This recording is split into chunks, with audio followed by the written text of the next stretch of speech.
بسم اللہ الرحمن الرحیم۔ حق کی پیروی کا تقاضا۔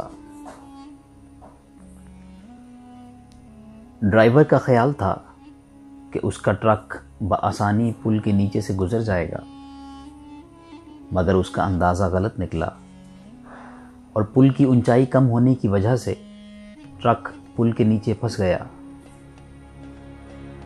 ڈرائیور نے جب انجن کا زور لگا کر ٹرک کو نکالنے کی کوشش کی تو وہ مزید پھنس کر رہ گیا۔ اب وہ نہ آگے ہوتا تھا نہ پیچھے۔ صورتحال خراب ہوئی تو ڈرائیور نے ٹرک مالکان کو فون کیا۔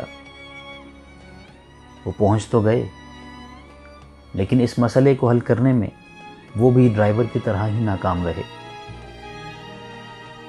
بہت سے لوگ موقع پر جمع ہو چکے تھے، ہر کوئی اپنا اپنا مشورہ اور رائے دے رہا تھا۔ بعض کا خیال تھا کہ کسی مشین کی مدد سے پل کو نیچے سے کھرچ دیا جائے، بعض کا خیال تھا کہ ٹرک سے سامان اتار کر اس کی باڈی کو کھولا جائے اور اس طرح سے اس کو گزارا جائے، لیکن کوئی بھی حل فوری اور آسان نہ تھا۔ بڑے بڑے دماغ اس مسئلے کے سامنے چھوٹے نظر آئے۔ اسی اثنا میں ایک بچے کا وہاں سے گزر ہوا۔ اسے جب مسئلے کا علم ہوا تو وہ ہنسا اور کہنے لگا کہ انکل، یہ کون سا بڑا مسئلہ ہے؟ آپ یوں کریں کہ ٹائروں سے تھوڑی سی ہوا نکال دیں، ٹرک 1-8 انچ نیچے ہو جائے گا اور آرام سے گزر جائے گا۔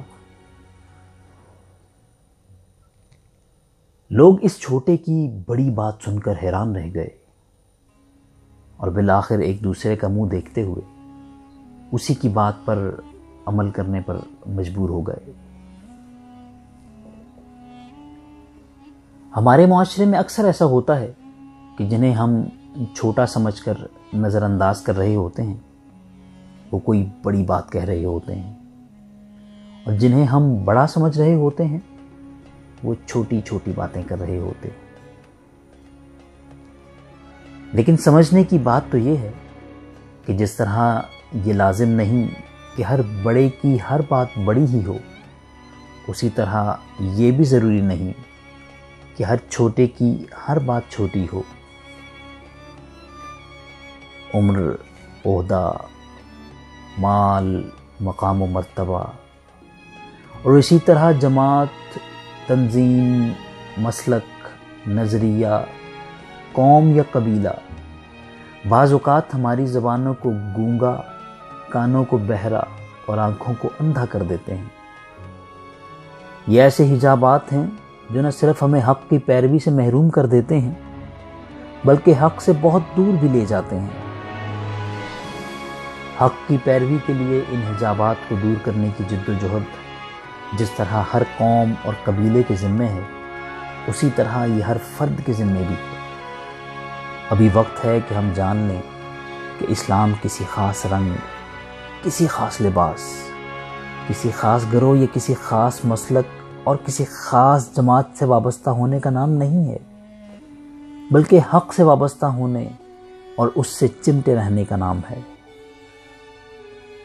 ہم عمر بھر ناموں کے پیچھے بھاگتے رہتے ہیں، لیکن یہ عین ممکن ہے کہ منزل پہ پہنچ کے معلوم ہو کہ یہاں تو وہ سارے نام بے نام ہیں، اور کتنے ہی ایسے ہیں جنہیں ہم بے نام سمجھتے رہے، وہی تو اصل میں نام ہیں۔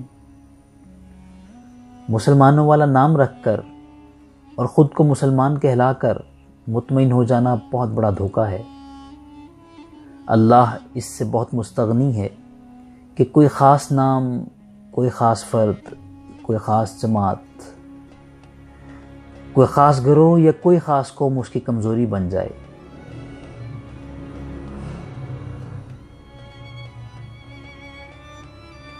اسے حق کی پیروی مطلوب ہے، اور حق کی پیروی کا یہ لازمی تقاضا ہے کہ ہم ہر وقت ہر ایک کی بات نہ صرف پوری توجہ سے سننے کے لیے تیار رہتے ہوں بلکہ اس پر پورا غور بھی کرتے ہوں، اور اگر بظاہر ہم سے چھوٹے کی بات بھی کسی اچھائی، بھلائی، سچائی اور خیر کا پہلو رکھتی ہو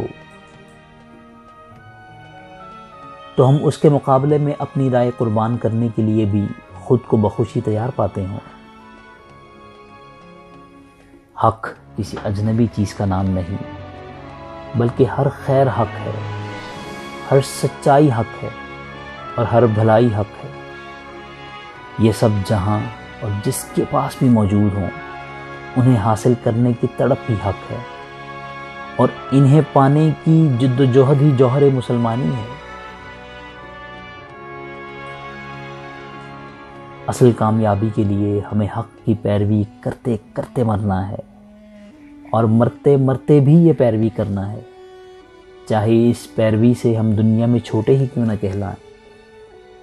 بڑا تو اصل میں وہ ہے جو اللہ کے ہاں بڑا ہے، اور چھوٹا بھی اصل میں وہی چھوٹا ہے جو اس کے ہاں چھوٹا ہے۔ یہاں کے کتنے ہی چھوٹے وہاں بڑے بن جائیں گے، اور کتنے ہی بڑے چھوٹے بن جائیں گے۔ غبار چھٹے گا تو معلوم ہوگا کون گدھے پر سوار تھا اور کون گھوڑے پر۔